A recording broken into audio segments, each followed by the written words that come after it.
Well, it's another edition of Chatting with the Cougars, and today I get a chance to talk to one of my favorite coaches. I usually talk to her courtside at TD Arena, talking about the upcoming softball auction or something of that nature. But today, my good friend Linda Kalafatis, the head softball coach at the College of Charleston, joining us via Zoom. Coach, so good to see you again.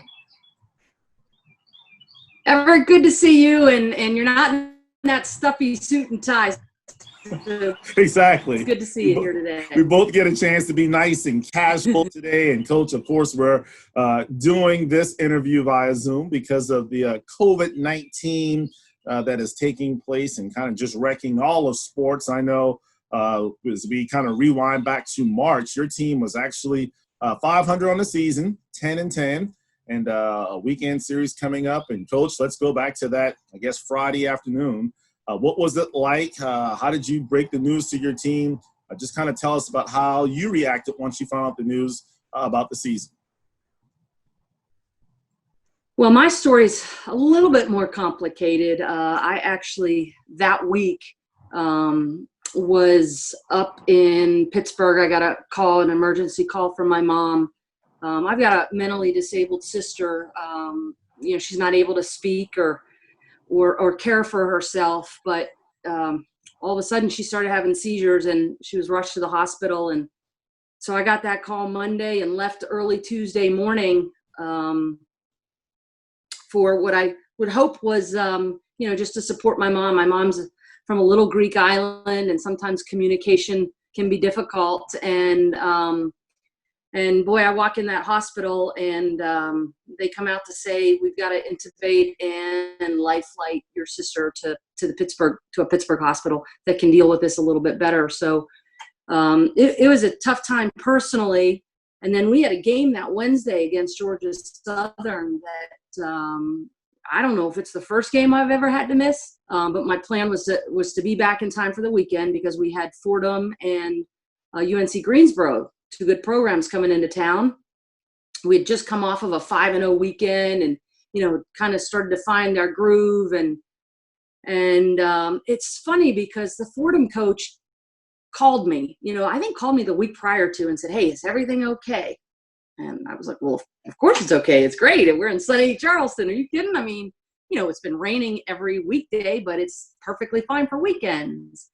And, not knowing at the time the severity of all this. And of course, Fordham is in New York City, and those kids have been online. They had been online for like a week or two already. And so I kept getting calls from her, and, then I kept checking in from the ICU in Pittsburgh to my sports supervisor, Laura Legman, to make sure everything was okay. And then we got word, okay, only fans on the call list. We're not charging admission. We're closing the gates. Only people on the player list. And then it became, okay, no fans. And then it became no games, and we'll get back to you. And so literally I made that call to Fordham. They had just gone through security at the airport. She had to collect all of her kids, jump ship from the airport. And we all thought this was going to be a 2-week thing, right? Only to find out that I don't remember if it was later that day or the very next day. You hear the NBA's canceled, and it's like, whoa, what's this? And then without any word, 2-3 months down the road, the College World Series had been canceled. And we did not, even at that point, we didn't know what that meant. Did that mean, what are you saying, that our season's canceled? We just were not sure. And so I just communicated through my staff who then communicated to our kids. And I think they were ending practice, and they kind of called them all out from the locker room to say, hey, and at that point, I think they said 2 weeks. So our kids kind of jet set it out for 2 weeks, and only to find out just a short time later that we were in the midst of a pandemic. Coach, it's so frustrating because, as you just mentioned, the team had finally started to hit their stride, and momentum is always so important for those girls.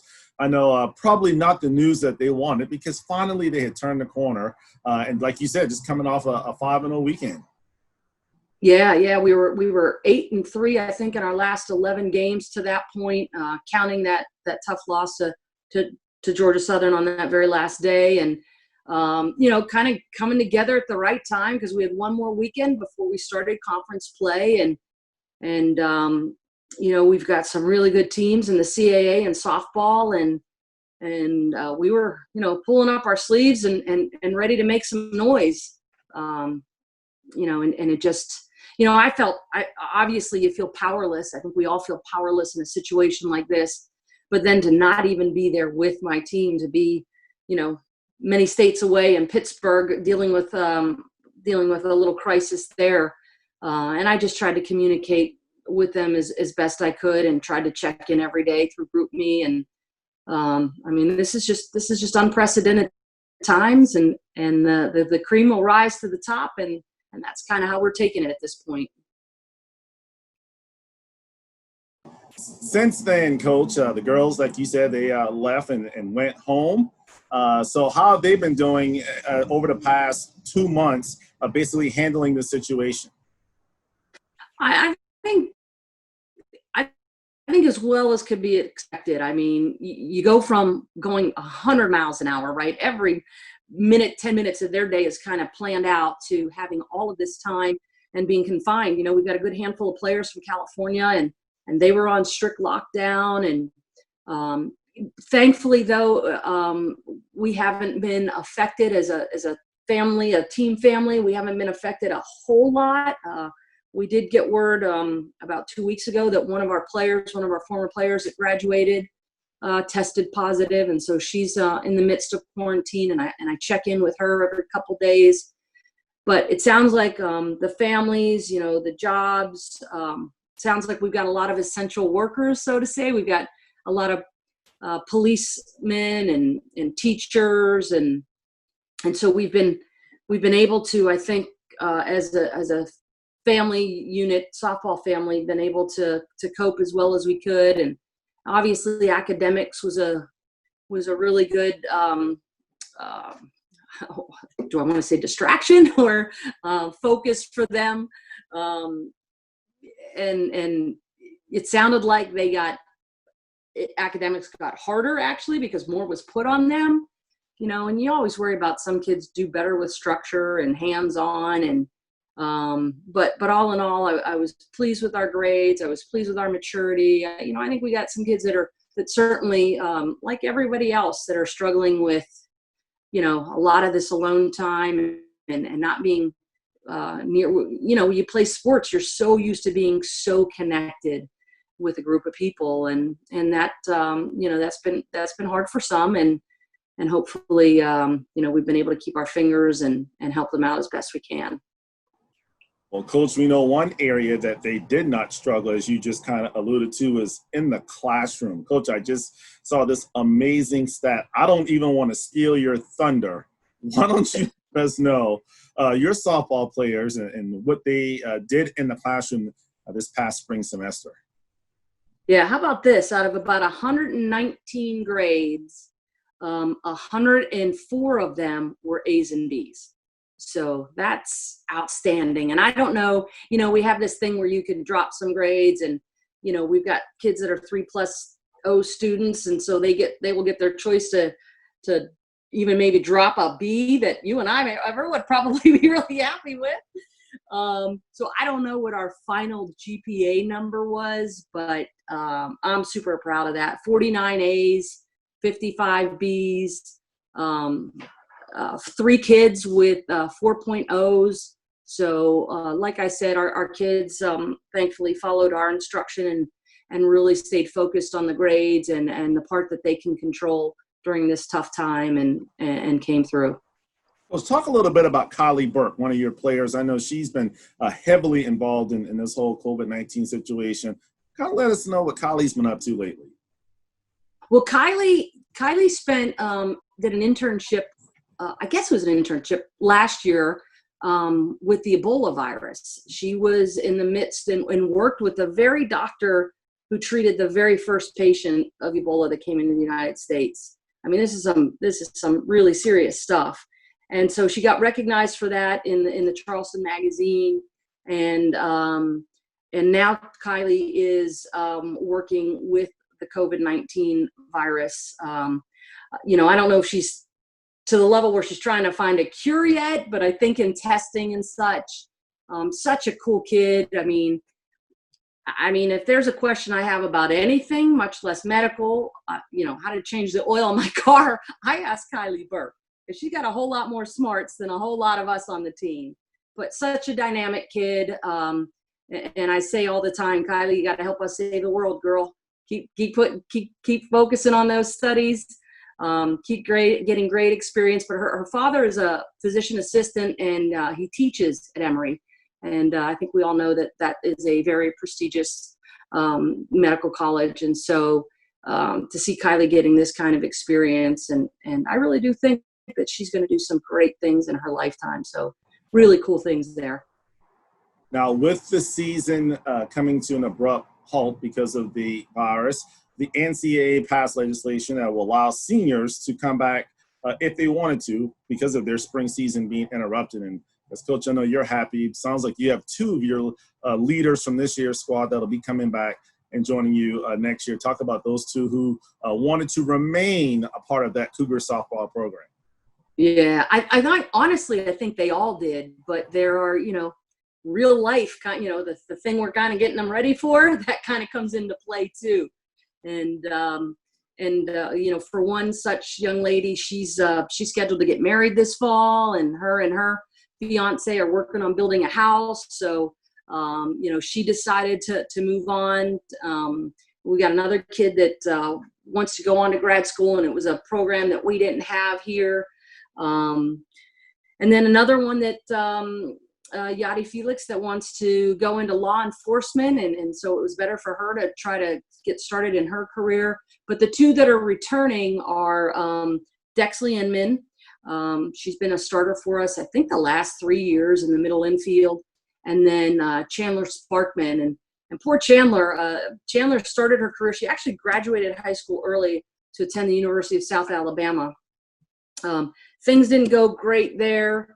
She left after the fall of her sophomore year and transferred to a junior college, so got to play that season, and then came to us and got injured in the middle of last year, so she wasn't really able to throw and do all of that last year. And then this past year, then the COVID stuff hits, and so her only full season in 4 years that she's gotten to play really is the junior college season. So Chandler was just chomping at the bit. She said no matter what it took, she was going to come back. She wanted a full season, and obviously, you can't control what may or may not happen, but she wanted her shot at another college softball season. And then Dexley may go into coaching. She's thinking of physician assistant school. But another kid that, she was one of our hottest players there when the season ended. She got off to a really, really slow start. And I think she's just anxious one of our South Carolina kids to get back on the field and end this thing the right way. And, we can't predict what next week brings, much less how to predict what the spring season will bring. This is scary stuff. I think we realize how much athletics is ingrained in the American lives, and certainly in those of us that are in the field of athletics. And we certainly hope that we get a chance to get back on that field and compete and make the college proud. You just talked about Chandler and her perseverance. And Coach, I just got to ask you, you've won over 1,000 games in your softball coaching career. What's been your secret to your success, especially here as of late, that you've had at the college? Man, you got to have good players, right? I mean, I don't care how much how many X's and O's and how many skills and whatever you can teach and how you develop kids. You got to have good players. I think we care about the players. We care about their relationships with each other. So you got to provide an environment that kids will want to try to be their best. And then you got to know the trends, and we are certainly getting to the point where in baseball and softball, it's become so data driven. And so we are really starting to kind of get involved in that information, and you run the risk, what's too much information, what's not enough. But I think it's the way we're going. There's no reversing that. So, and you just got to keep going at it, Everett. I mean, you just keep going at it. And I was lucky to start really young as a head coach. I was 23 when I became a head coach, and worked at 4 really cool places, and just took those experiences and try to hire good staff and get good kids and let the results speak for themselves. So I know as we kind of look forward to next season, still early, no one knows what that's going to look like, but I'm just going to knock on wood. We are going to have softball, and you look at next coach, yeah, we know we're going to have those the 2 seniors come back. You also have a returner, and one of the girls I want to ask you about, coach, is Peyton Wade. She was CAA Rookie Pitcher of the Week back in February, and that's a pretty good. The little that I know, coach, about softball. So I got the baseball, a little bit about softball. It usually helps when you have a good arm that you can throw out there for one game or possibly pitch a doubleheader. So to have someone, a freshman like Peyton, I know you're awfully excited to have her out there leading the charge on the mound for you. Yeah, well, Peyton's not a pitcher, but she was Player of the Week. You're right there. That's okay. That's okay. But Peyton, man, she went on a tear. And another funny story. Here's Peyton, who will be in her 3rd year in our program, but is really a freshman because after the first weekend of freshman year, she snapped the leg in practice. And so that's a red shirt. And then obviously the COVID red shirt. So she's one of our 4.0 kids, super bright, very humble personality, funny. Her teammates love her. But here's a kid who's how do you say, a 3rd year junior? I don't know. Has played.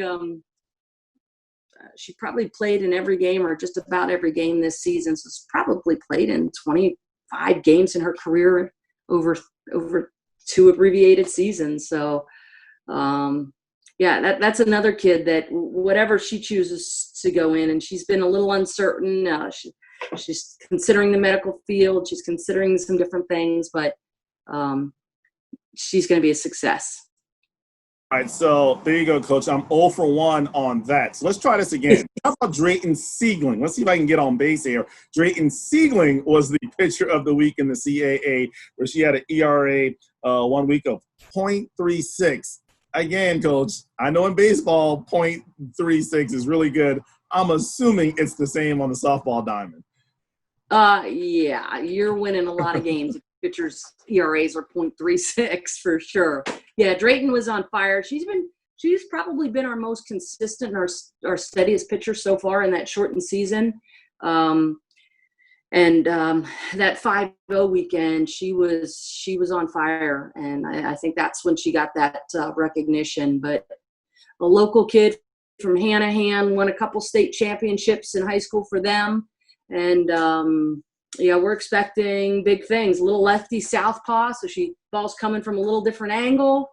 And Drayton's she's a competitive little spitfire. She's as long as we can kind of keep those, where they having racehorses, those things that funnel there, you're not looking all that. But we can do blinders, that. You might be seeing Drayton with some shades on there. There you go, blinders. I like that. That is good stuff. But yeah, good, really good kid, really good grade. Now, we've talked to some of the other colleagues within the athletic department, and it seems like every coach has, plan A, plan B. Obviously, you're probably not going to be any different as you kind of get prepared.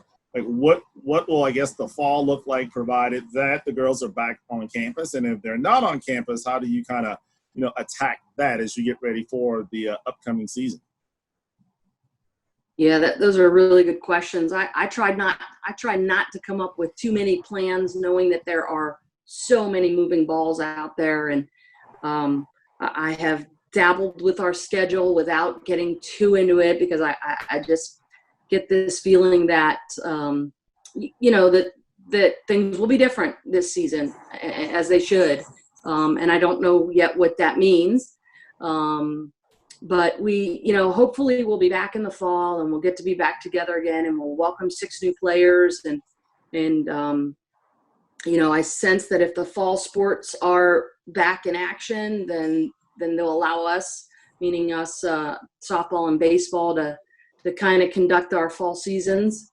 Normally we're allowed to play 8 games in the fall. I don't know if we'll be able to play, if we'll be permitted to play, if we'll have the funding to play, or if we're going to just be playing ourselves all fall. But none of that really matters as long as we can be together and work it out. And if we can't ever, I think that's a whole nother discussion that I have way fewer answers on. But certainly the hopes is, I've been so impressed with the way President Shu has communicated and has taken his time to, and our conference, Joey D, our conference commissioner, how they've taken their time to make the best decisions instead of making quick decisions. And Matt Roberts and Laura Legman in our department have kept us all together on our weekly Zoom calls and fed us the information that we need or that they know at this time, so that we can kind of plan appropriately. And it's just so difficult because nobody has all the answers. So but I've been really pleased really with the way that our leadership has worked during this time. Coach, when you kind of look at social distancing and the changes that are going to, occur, softball is one of those ones that's like right on that line of, well, it's pretty easy to social distance because obviously players in the field, they're not right next to each other. Dugout a little different, but just thought about it, Coach. Drayton, as great of a pitcher as she is, well, she just does her thing and they can't get a hit. They don't make contact. Then the players won't have to necessarily touch the ball. And for your hitters, well, if you hit it over the fence, easy done, and you don't have to worry about it. I didn't think of that plan, Everett. That's a good plan. that eliminates all contact from both sides if you do that. But obviously, a serious situation, and a one that you're right, President Shu and everybody, Matt Roberts and Laura Lagman as well. Just that's the one thing that I'm proud to be a part of the college is that they're going to do what's best for the student athletes, and at the end of the day, their health has to be the most important thing. For sure. And that whole social distancing part, if you've been to our field at all, you know that our dugout is really small and that we're on. So that would please me, social distancing, everybody get out of the dugout except for the coaches.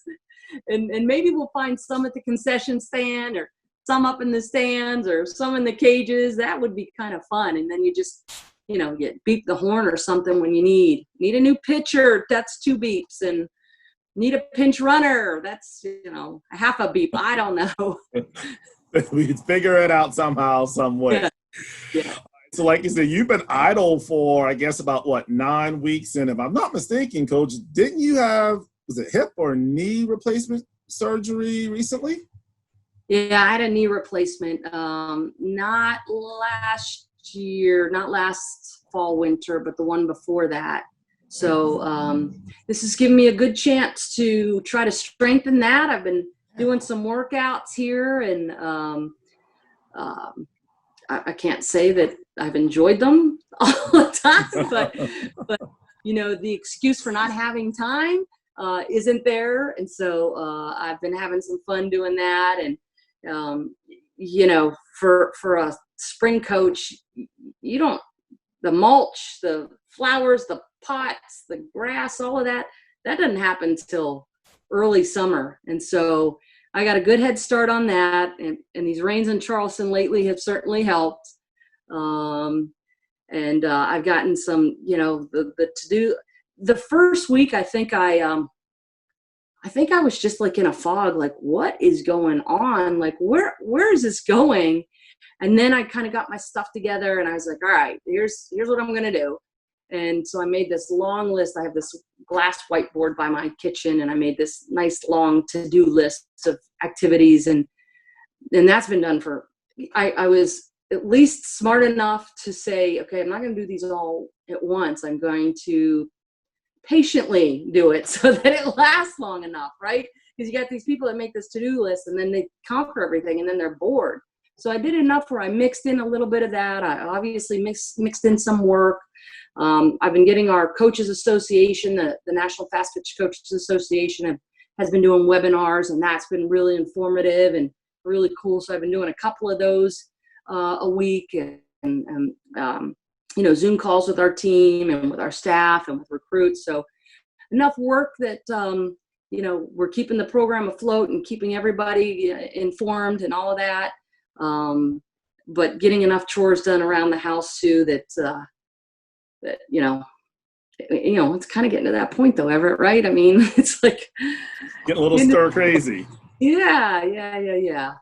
So Coach, how have you been handling with the recruiting? I know some of the other coaches, they're having, watching a lot of film of recruits, so forth and so on. I'm assuming you're doing the same as well, since you can't, be out at, was it like Cherry Park up in Rock Hill or some of these other nice softball facilities around the country to find the next Cougars? Well, normally we're in a dead period because the College World Series would be going on now. And so, I mean, I know the nation is missing that. You see those college softball games on all week long. And the finals, we would be in the midst of it right now. And so we wouldn't be recruiting during this time. And then early June is generally when we get started. And as you know, the NCAA has a dead period through the month of June. And it sounds like some teams are starting to get up and running, and they're working on different video things. We're in a pretty good situation in that we had 3 commits for the 2021 class. Our 2020 class is signed and ready to come. And we had 3 commits for our 2021 class, and we had some good leads on a couple other kids. So we've stayed in communication with them. One is a local kid, so that's a little easier. One has been to a couple of our camps, so has spent some time in Charleston and has gone to campus, so that made it a little easy. And so we're, and don't forget, all of these kids on our current roster still have another year. So who knows? We may be recruiting our own kids again, seeing how this all plays out. But we'll see whether it's really helpful. It's different when you're watching video of football and basketball and you're in a confined, you know where the ball is, right? In softball, you don't, baseball, you don't know where the ball is, and you need good cameras. So we'll see once that gets started how effective that way is for us. And yes, by the way, I am missing softball, Coach, because normally this is when Holly Rowe and the team, they're out in Oklahoma City, and usually I'm watching Michigan or Florida, Oklahoma, or one of those teams from out of the West Coast, battling out. So yes, Coach, when college softball World Series is on, I absolutely would watch that religiously, because it gave us something to do and a little break from the NHL and the NBA. I know you're there you go, aren't you? There you go. We even in a couple of our Zoom calls, we even had we had a couple friends on. This last one we had Lonnie Alameda, the head coach from Florida State, and they just won the national championship 2 years ago. And Beth Wade, my assistant, played at Florida State, not under Lonnie, but played there. And Barb Sherwood, my other assistant, coached there a year. And then on another call, because you mentioned some of these schools, Michigan, of course, I know Coach Hutch from my days in the Big Ten. And Coach Hutch is Carol Hutchins is the winningest coach in NCAA softball history with over 1,300 wins. And so I know her personality. I know her. And so I thought that she would be great to have on a call. And then one of my former players and one of our former assistant coaches here, Samantha Martyr, she was a 3-time All-American for me at Ohio State and is now the associate head coach at Texas Tech.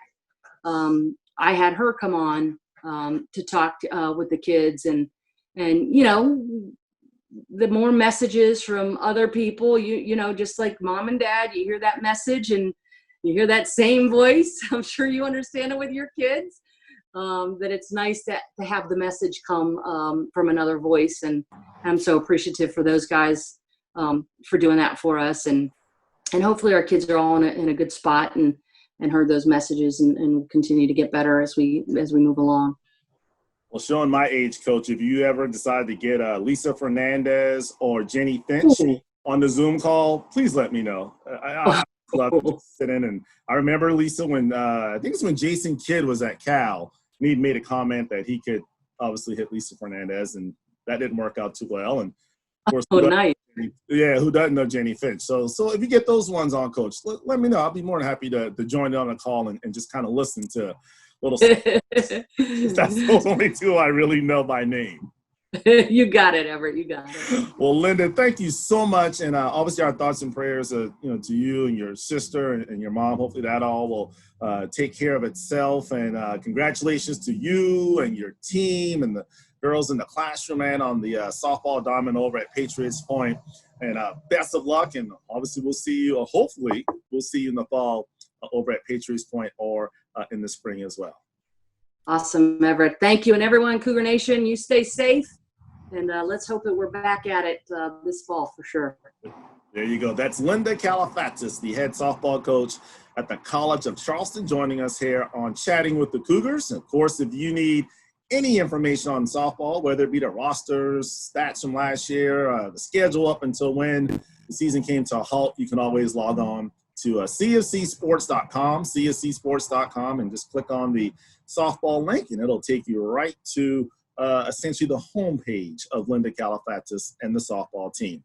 Thanks again, Coach, and thank you, Cougar Nation, for watching another episode of Chatting with the Cougars.